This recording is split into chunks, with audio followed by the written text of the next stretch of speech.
Welcome to this program of a small series that I will have with 4 meetings. It will be about the prophecies especially, and the theme will be how to prepare for the end time. In this little seminar series we will study about Daniel chapter 9, Daniel chapter 8, Daniel chapter 11, and then the final meeting will be about the timelines of the prophecies. But before we open the Word of God, even though I will not look into the Bible itself because I have it here on the computer in front of me, I would like us to pray that God, He will bless the study of His Word. Let's bow our heads. Father in heaven, thank you so very much that you are willing to open up the prophecies for this end time. Father, we pray that you will give us wisdom and understanding of how to understand the prophecies so that we'll be better prepared for the end time. This I pray in Jesus' name. Amen. Okay, I will look at some quotes from Ellen White that I have here, and you can follow here beside me. This is Ellen White, and she says, if you want to prepare to the end time, you have to understand Daniel and Revelation. The spiritual preparation she focuses on above everything else. And that's what we're going to look at. She says, when the books of Daniel and Revelation are better understood, believers will have an entirely different religious experience. And this is what we need for the end time, is a new religious experience. They will be given such glimpses of the open gates of heaven that heart and mind will be impressed with the character that all must develop in order to realize the blessedness which is to be the reward of the pure in heart. So she says also here that this religious experience will lead us to a development of a character that we'll need for the end time. So in order to prepare, Ellen White, she suggests we study Daniel and Revelation. The next quote here says, there is need of a much closer study of the Word of God, especially should Daniel and the Revelation have attention as never before. The light that Daniel received from God was given especially for these last days. And we go on. Let us read and study the 12th chapter of Daniel. It is a warning that we shall all need to understand before the time of the end. So, according to Ellen White, it is important for us to understand Daniel and Revelation. And today we're going to look at Daniel chapter number 8. And I have set 4 questions here in the beginning. And I think many Seventh-day Adventists, they do not have a clue about these questions. The first question is, what do all the details of the vision mean? Many, they have an idea about the he-goat and about the ram, but they do not have a clear picture of all the details. I will not be able to go through every single one, but you will see today that we will cover the main details of the vision, the most important ones. And the second question that people they have, because a lot of other people, they think that the little horn in Daniel chapter 8 and Daniel chapter 7, and also what is described there in Daniel chapter 11, they believe that this is a fulfillment of a guy, a Greek leader by the name Antiochus Epiphanes. I don't know if this is correctly pronounced, but anyway, we would like to look at why is this not the person, why is it the one we believe is the little horn? And thirdly, what does the daily mean? This is a big question, and it's a very important question because we can see that in Daniel chapter 8, the focus of the angel's question, what is about this daily? And the fourth question is, why are the 2,300 evenings and mornings not 1,150 days? Because when you have 2,300 evenings and mornings, that should be half and half. That should be 1,150 days. These and many other questions we will try to answer today. But let us begin with a quick overview over the book of Daniel, chapter number 8. When you look at the chapter, it is divided into different sequences. For example, you have the vision from verse 2 and to verse number 14. And then, if I may jump this explanation that the angel says here, then in the third one it says explaining the symbols. This is verses 20 to 26.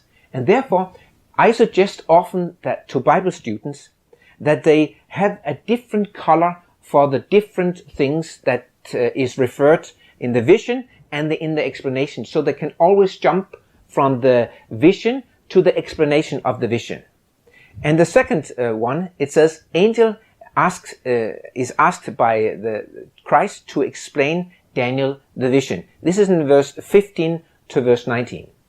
And then at the end of the whole vision, it seems that it was too much for Daniel because he fainted, and therefore everything is finished. Before Christ could give the last explanation to Daniel, to Gabriel, so Gabriel could give the last explanation to Daniel, and therefore we have the final explanation of the book of Daniel chapter 8 in Daniel chapter 9, and we will come to that when we come to Daniel chapter number 9. But this is a quick overview of what the book of Daniel chapter 8 is about.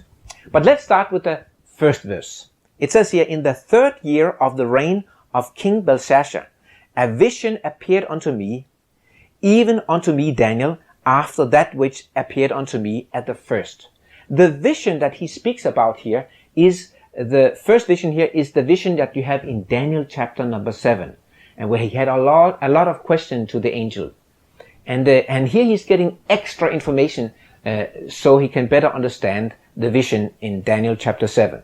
And here it says, in the 3rd year of the reign of King Belshazzar. Belshazzar, when you go to archaeology, for a long time they had no clue about that there was any person called Belshazzar. And Belshazzar, because they could not find him anywhere else than in the Bible, they thought this is the Bible you cannot trust at all. So this is simply just a figure that they have, invented.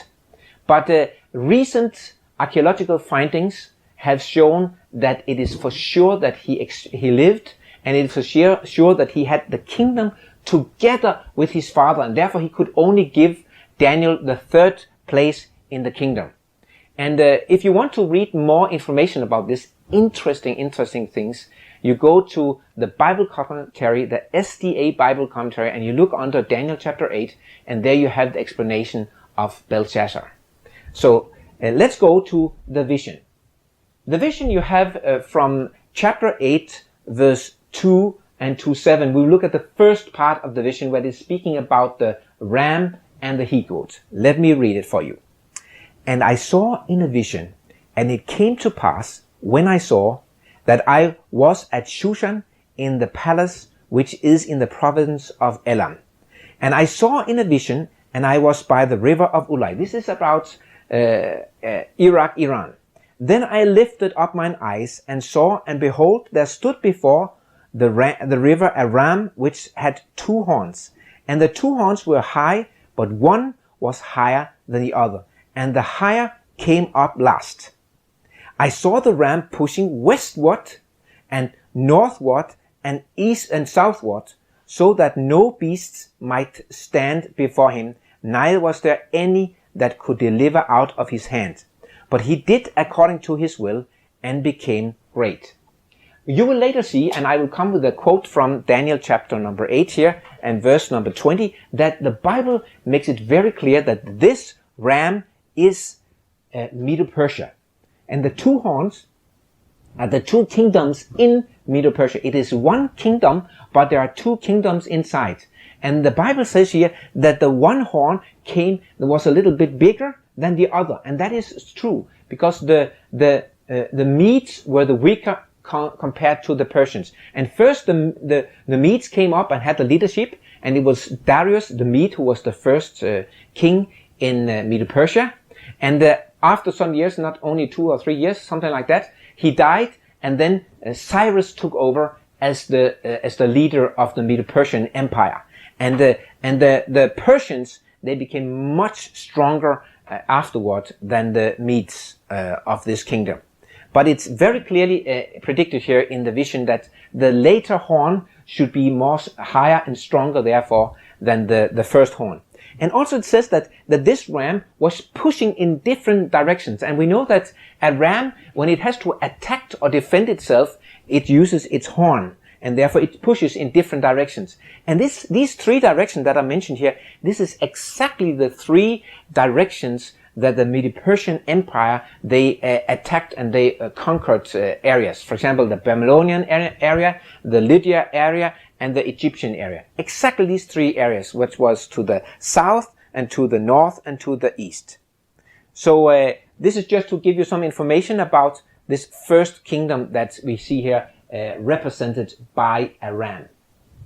Now, the Bible goes on in Daniel chapter 8, verse 5 to 7. And in Daniel he saw, "And as I was considering, behold, an he-goat came forth from the west on the face of the whole earth." And this next kingdom, the Bible says, is Greece. And you will see in a moment that we don't have to guess about this, because it's clearly stated in Daniel chapter 8 that this is Greece. And Greece came exactly from the west and attacked the Medo-Persian Empire.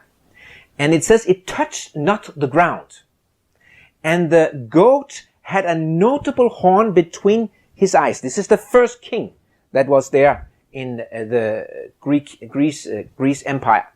And he came to the ram that had two horns, which I had seen standing before the river, and ran unto him in the fury of his power. And I saw him come close unto the ram, and he was moved with choler. Now, choler, that means anger. I don't know how it's pronounced, but this is how I pronounce it. Against him, and smote the ram, and brake his two horns, and there was no power in the ram to stand before him. But he cast him down to the ground, and stamped upon him, and there was none that could deliver the ram out of his hand. So here you have the Greek Empire that came, and the first big horn that was in the Greek Empire, this was Alexander the Great. And it was so that Alexander and the Greeks, they had been beaten by the Medo-Persians in a previous battle. And it was just barely that the Medo-Persians did not overtake the Greek Empire. This was in the time when Alexander the Great's father, he was leading. And Alexander, he was just one of the ones in the battle trying to defend the Greek borders. And for some miraculous way, it was possible for only 500 Greek men to withstand a huge Medo-Persian army. And therefore the Medo-Persians, they had to retract and did not conquer the Greeks.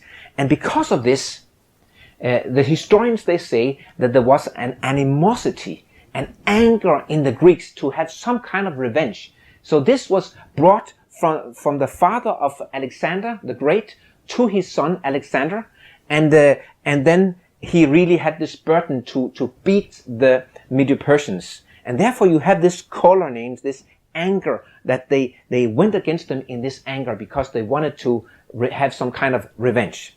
But now let me show you that these things, they are clearly explained here in the Bible. But first I want to just tell you that the angel Gabriel was asked by Christ to explain this to Daniel. We find this in chapter 8 verse 15 to 19. After the whole vision is finished, then you have this explanation of the angel, that he is going to explain it to Daniel. Look what it says, verse 15. "And it came to pass, when even I, Daniel, had seen the vision and sought for the meaning, then behold, there stood before me as the appearance of a man, and I heard a man's voice between the banks of Ulai, which called and said, Gabriel, make this man," this is Daniel, "to understand the vision."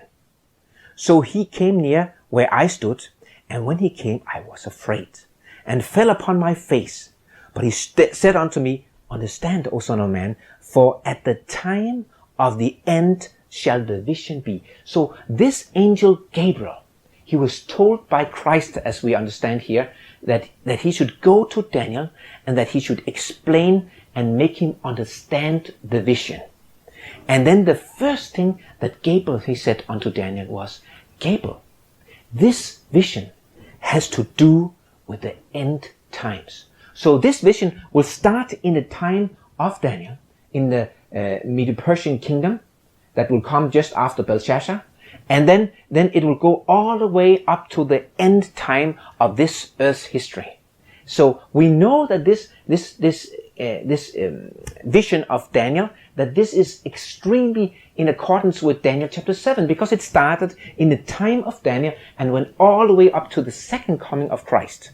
So we can also imagine this will go all the way up to the end of this earth's history. And he says here in verse 18, "Now as he was speaking with me, I was in a deep sleep on my face toward the ground." Now he was there at Ulai. And then when he saw this man, he was really shocked. And I don't know if he's here trying to describe that he was fainting or whatever, or if this the translation who are wrong. But I think he fainted because he saw this angel Gabriel. But he touched me and set me upright. And he said, "Behold, I will make you know what shall be in the last end of indignation." So the second time we now hear that this vision will go all the way to the end time. And this is one of the reasons why it cannot be Antiochus Epiphanes that has the whole focus, because Antiochus Epiphanes was in way before Christ came. So and it was actually before the Romans that came. He came just before the Roman he came, the Antiochus Epiphanes. So we can just see clearly that the angel points to a far future. And he says, "I will make you know what shall be in the last end of the indignation, for at the time appointed the end shall be." And this is a thing that is mentioned only a few times in the book of Daniel. This time of the end. It is mentioned 4 times in the book of Daniel. And every time we can see that this period describes the 1260 years period that Daniel has had in Daniel chapter 7. And it finishes when you have the 1260 day finish in 1798. This is when the time of the end will start. So let us now go to Daniel chapter 8 verse 20 and 21 that exactly explains that these ram and the he-goat are Medo-Persia and Greece. Look what it says. "The ram which you saw, having 2 horns, are the kings of Media and Persia." Can you see? We don't have to guess. It is so clearly. And it's interesting that it's described as one kingdom, one animal, but it was 2 kingdoms in one kingdom. "And the rough goat is the king of Greece, and the great horn that is between his eyes is the first king," and that is Alexander the Great.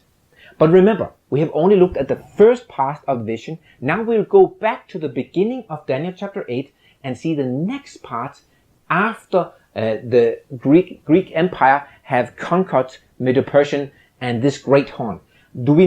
Are we going to see Alexander the Great reign for another 50 years as a big king over the whole world? No, we are not, because the Bible predicted that this was not going to happen like this. Look what it says. "Therefore the he-goat waxed very great."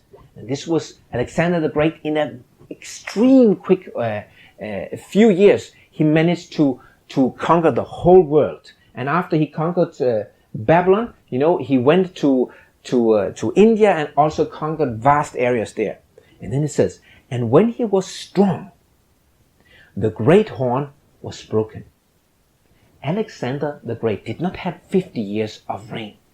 After Alexander, he had conquered the whole Greek kingdom, which is a vast kingdom. I wish I had a map I could show you here. But anyway, you can go to YouTube or to Google, and you can see there's a map over the large area that Alexander the Great he covered. And the idea is that Alexander the Great, he and his soldiers, they had a big party, of course, after such a victory. And he liked to drink alcohol. That is not a very smart idea. To drink alcohol is not very, very clever for a leader. And he loved to drink a lot, and he could drink a lot of alcohol and still be able to handle him quite well. And after he was quite drunk, he made some kind of bet with his soldiers or his generals, and then he promised he would drink a big, I think it was a big, I can't remember what it was, but it was some kind of big thing, and then he drank, I think it was several liters of wine, and of course you don't feel so well after putting several liters of wine into the stomach.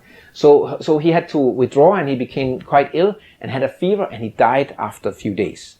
So Alexander the Great, he died only 32 years old on the pinnacle of his victories. And it came up 4 notable ones toward the 4 winds of heaven. This is the 4 generals of Alexander that came out of the Greek Empire. Because the son of Alexander, he was too young, so he could not take over. And his brother, who actually wanted to take over, the generals, they killed his son and they killed his brother so that they could take over the kingdom. And therefore it was 4 horns that came out of this he-goat here, and not 1 big horn. And that is the 4 general of Alexander the Great. And you can see this explanation is actually given to us in verse number 22. It says, now that being broken, whereas 4 stood up for it, 4 kingdoms shall stand up out of the nation, but not in his power. This is the 4 generals. They were actually 4 separate areas. It was all Greek, but it was 4 separate areas. And it ended up, as we'll see in Daniel chapter 11, to only 2 areas. But this was in the latter part of its experience. But when we go back to the beginning of Daniel chapter 8, we have a little horn coming up. And this little horn comes up from one of the 4 corners of the earth. Let us look what it says. It says, therefore the he-goat waxed very great. And when he was strong, the great horn was broken, and for it came up 4 notable ones toward the 4 winds of heaven. That is the 4 corners of the earth. And out of one of them came forth a little horn. Let me just stop here for a moment. You see, there are 4 horns and there are 4 winds. And out of one of them, is it out of one of the 4 horns? Or is it out of one of the 4 winds? That means out of the 4 things of the earth, south, north, east, west. And it is very easy to understand this, because you can just look at the grammatical cases of this word. Come out of them. It is from the 4 winds. That is from, it was coming from the eastern part. Namely, it was Rome that came. And because it doesn't fit with the grammar, that is from the 4 horns. And the other explanation that the liberal churches they have, or the Catholics they have, is that this is Epiphanes that came out of this. Antiochus Epiphanes that came out of one of the horns. But the grammar says clearly it came out of one of the corners of the earth, and not out of the horns. Let us look what it says on. It says, and out of one of them came forth a little horn, which waxed exceeding great. This doesn't fit with the Antiochus Epiphanes. He was great, and then he became smaller and smaller and smaller and smaller. So he was not growing. And it came, and it waxed towards the south, and towards the east, and towards the pleasant land. And the pleasant land here is Israel. So if you want to go back, if I may draw this here behind me, I can draw here. Here we have Israel. Here we have Jerusalem. Here we have Egypt. And here we have, this is the Nile. And here we have northern Africa. And you know, over here we have, somewhere over here, it doesn't work so well. This is should have been Italy, or the foot of Italy. So it grew to the south, that is to North Africa, and to Egypt, and then it grew to the east, that is, he went towards Syria, and then it grew to the Holy Land. So it's very clear when you just go backwards that you can see you come to Italy. And it was Italy, it was Rome that came forth here. So there's no question in my mind that this is clearly describing Rome. And you also have explanation of this in verse 23. Look what it says here. Very interesting. And I'm sorry, I have not time to look up all these things, but and to show you all the Bible quotes. But This verse says the following, "And in the latter time of their kingdom, when the transgressors are come to the full, a king of fierce countenance and understanding dark sentences shall stand up." These are referring to two prophecies given by Moses and given by Ezekiel, that there should come up one after that has a language that they would not be able to understand. And this, the Hebrews, they understood quite well the Medo-Persian language, and they understood also the Greek, but they did not understand the Latin language. This was far away from the Hebrew language, and therefore it is very clearly that it's referring to here the Roman Empire. You can also find very good quotes about this and very good text of this if you want to study Uriah Smith, Daniel, and Revelation. You can download it as a PDF file from the internet. But let's go back to this little horn, because little horn, that is Rome, that comes and grows to an extremely great kingdom. This was thoroughly explained in Daniel chapter 7. So therefore, Daniel and the angel Gabriel doesn't use much time of Rome. But in Daniel chapter 8, we have more focus when this horn, from going horizontal, suddenly it goes vertical and it goes upward towards heaven. And we know that, as far as we know, that the Roman Empire never became very spiritual. So that means that somehow in this Roman Empire it has to change into a more spiritual empire that goes upward. And we believe that this is the papacy. And these verses from verse 10 to verse 12 describe that this is the papacy.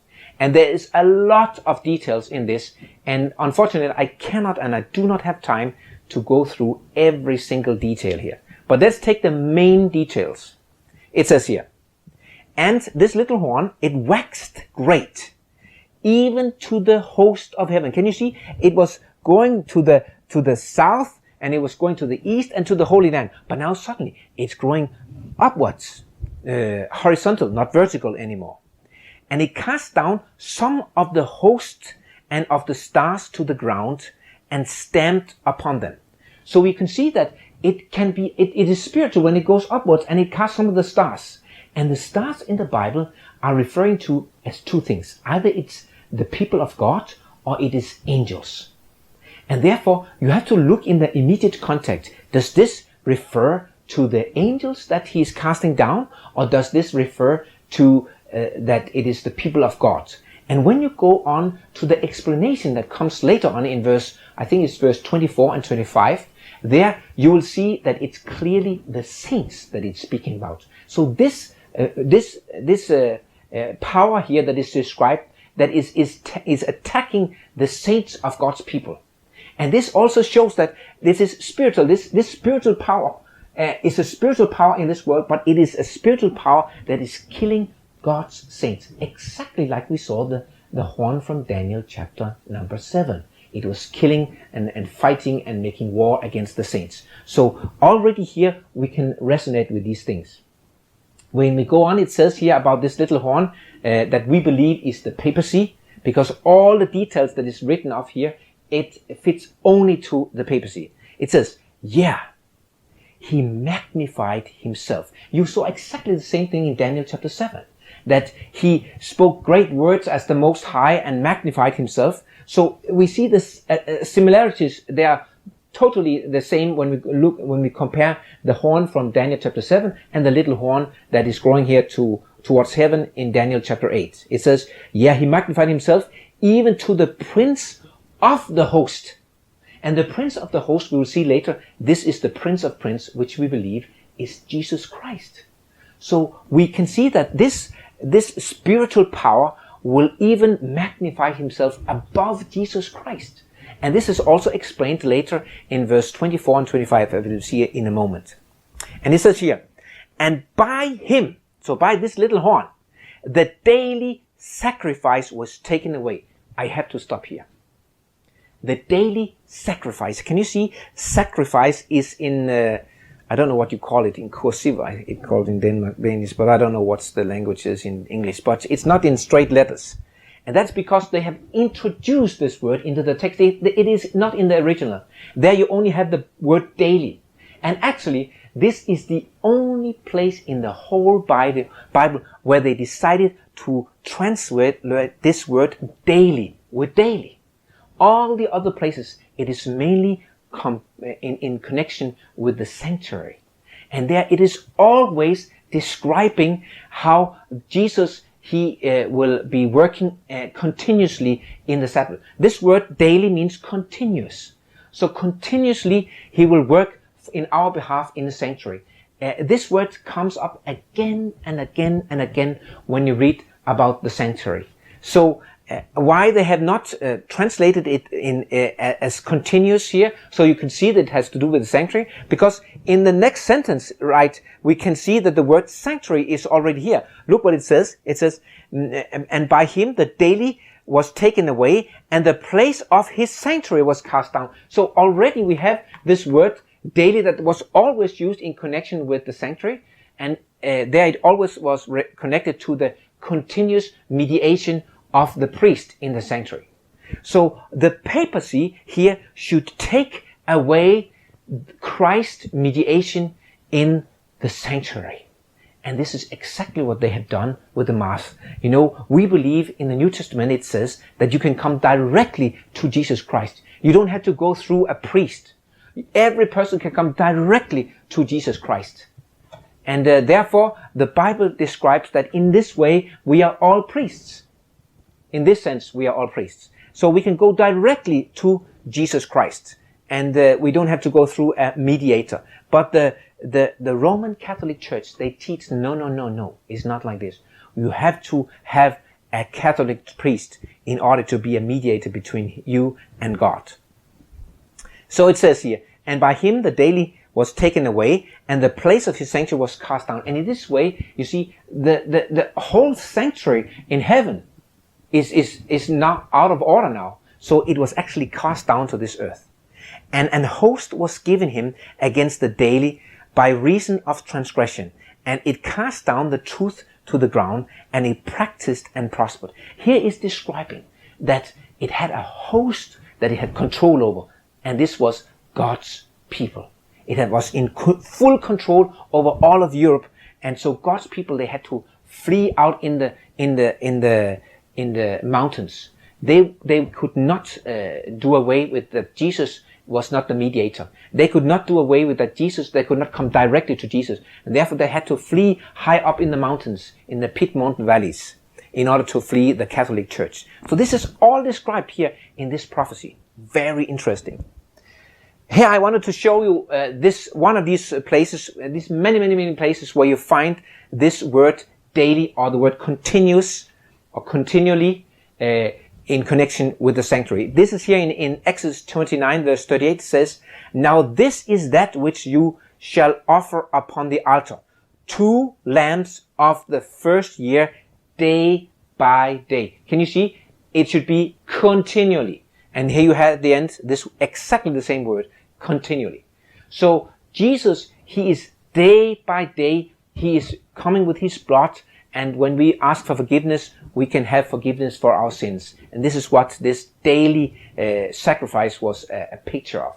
And this, the papacy totally took away, so that we have to be dependent on man to have forgiveness for our sins.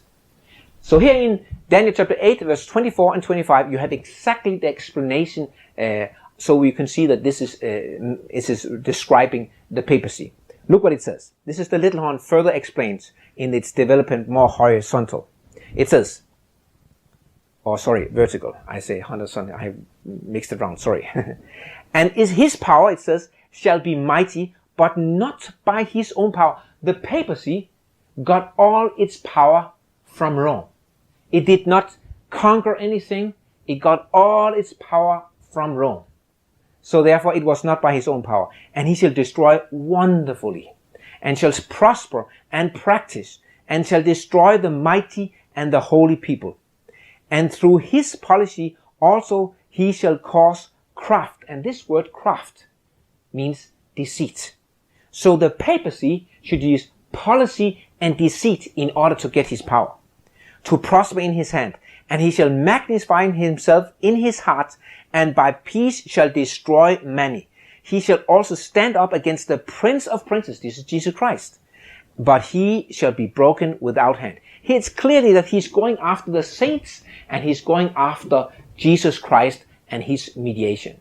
So it's very, very interesting how the papacy totally fulfills this prophecy about the horn from Daniel chapter number 8.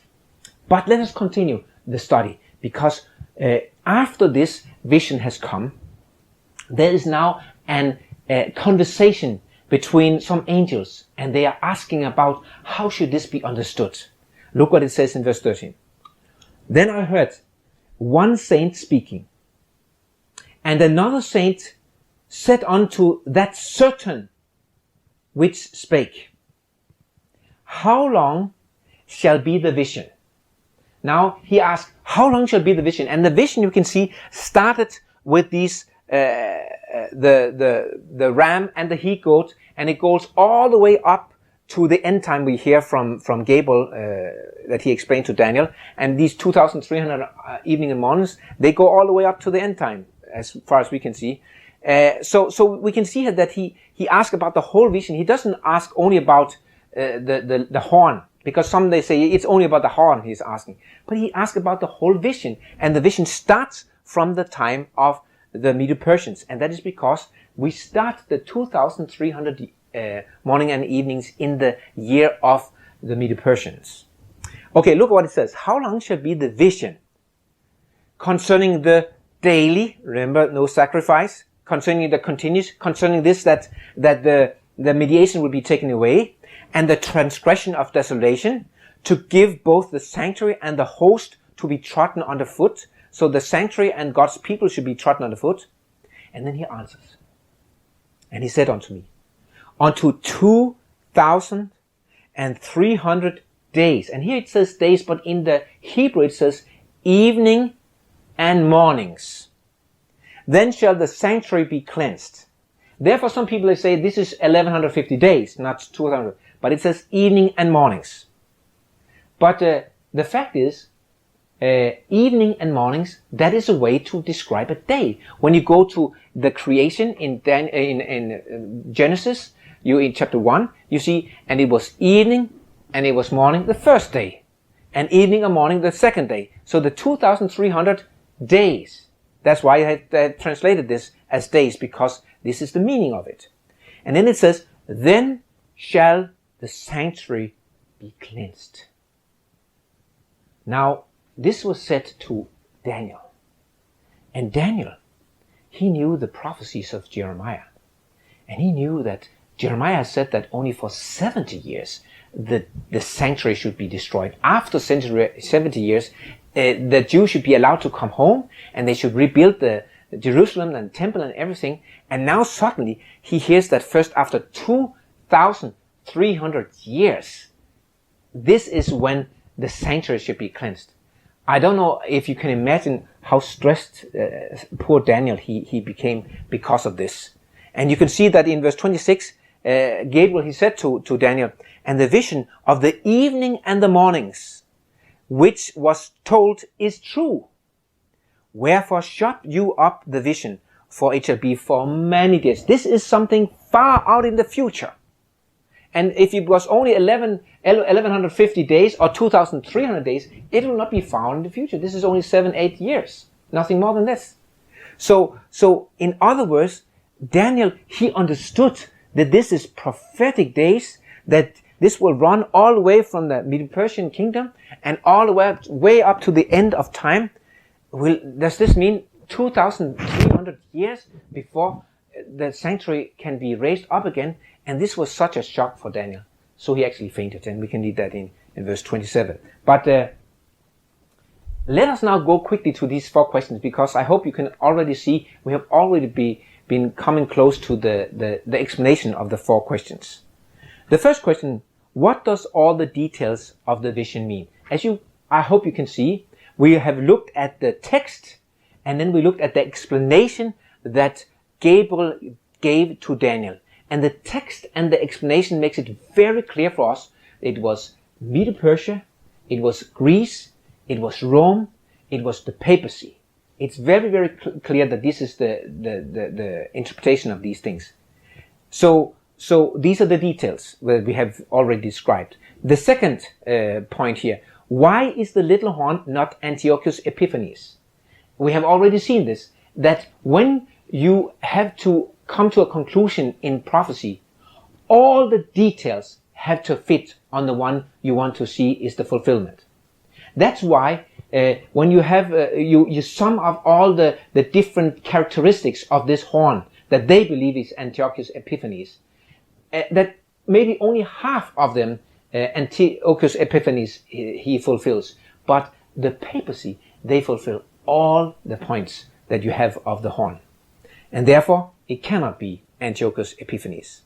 And number 3, what does the daily mean? And we have already seen that this is referring to the mediation of Christ in the sanctuary, that this was taken away by the papacy. And number 4, we have also already seen that the evening and mornings, this is referring to a day. This is the way the Bible counts a day. And it was evening and morning, the first day and the second day. Therefore, it is correctly translated in the King James Version that the 2,300 evening and mornings are 2,300 days. And we believe it is prophetic days. Here you have the answers again. So I don't have to, I have gone through them all. So I can just go to the last verse in the Bible. So Gabriel, he was told that he should explain the whole vision, make Daniel understand the vision. But when he heard this about the 2,300 days, and in the mind of Daniel, he understood this is years. So does this mean that Jerusalem will be destroyed for 2,300 years and will not be able to come back before after 2,300 years? This was just too much for Daniel. So he fainted and he was sick certain days, and therefore he could never have the finishing part. Because Daniel, he was told an explanation of everything. The ram, Medo-Persia, the he-goat, Greece, the horn, first was Rome, then the papacy. Then he heard that the 2,300 days will end far out in the future, but he did not have a starting point for the 2,300 days. And therefore, we find this starting point in Daniel chapter number 9. And this we will look at in our next meeting.